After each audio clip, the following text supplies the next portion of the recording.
सुनसान जंगल का सीन। चारों तरफ अंधेरा। एक हल्की सी ठंडी हवा चल रही है। दूर कहीं एक उल्लू की आवाज आती है। कहानी शुरू होती है। रवि और नेहा अपने दोस्तों के साथ एक ट्रैकिंग ट्रिप पर गए थे।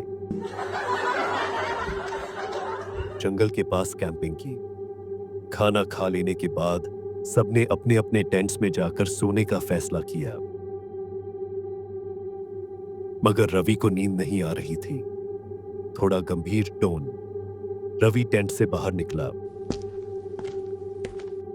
आसमान में चांदनी फैली हुई थी, लेकिन जंगल में सन्नाटा पसरा हुआ था। अचानक उसकी नजर एक परछाई पर पड़ी। वो परछाई एक पेड़ के पास से गुजरी। रवि ने सोचा कि शायद ये उसका वहम होगा, लेकिन तभी उस परछाई ने पलटकर रवि की ओर देखा।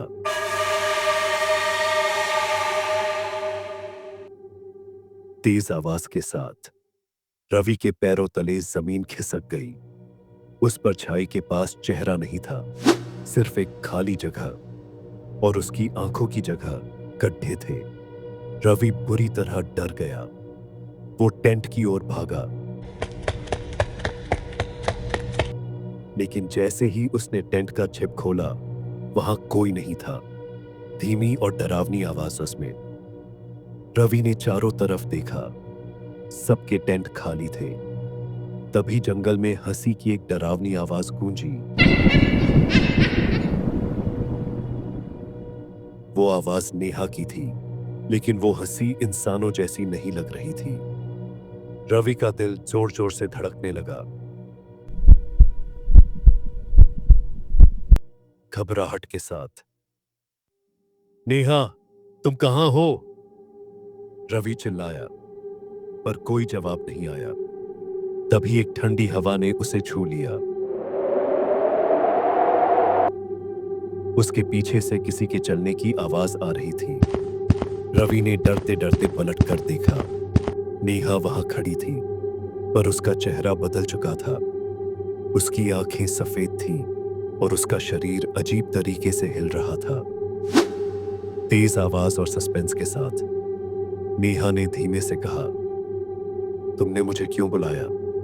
अब मैं तुम्हें छोड़ूंगी नहीं। रवि डर के मारे कांपने लगा। वो भागने की कोशिश करता है, लेकिन उसके पैर जमे हुए थे। नेहा उसकी ओर बढ़ने लगी।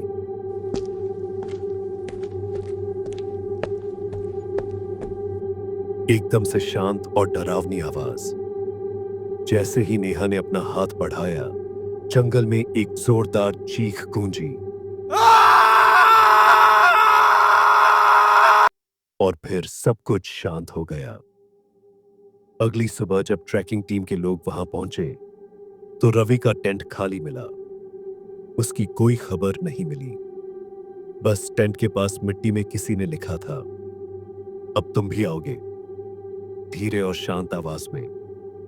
उस दिन के बाद से जो भी उस जंगल में गया, वो कभी वापस नहीं लौटा। कहते हैं, नेहा अब भी वहां भटकती है, अपने अगले शिकार का इंतजार करती हुई। कुछ सेकंड का सन्नाटा, फिर हल्की हवा की आवाज। क्या तुम भी उस जंगल में जाओगे?